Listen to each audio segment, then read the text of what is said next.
Pevačica Nikolija Jovanović izgleda da je rešila da zatalasa estradnu scenu Srbije, jer je objavila novi provokativni spot za pesmu Nikolija.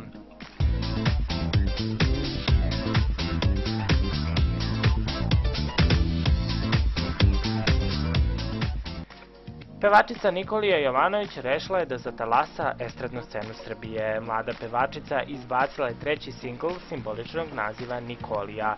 Moj stil možete samo da sanjate, da nema mene ne bi vodili abrove. Zašto sad šetate dekintiranog kera, a nekada ste biznismena ili fudbalera?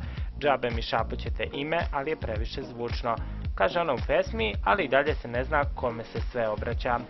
Spot sniman na više lokacija obiluje kadrovima Beograda i beogradskih klubova, a kao specijalni gosti pojavljuju se pevač Milan Stanković i voditeljka Marija Lazić.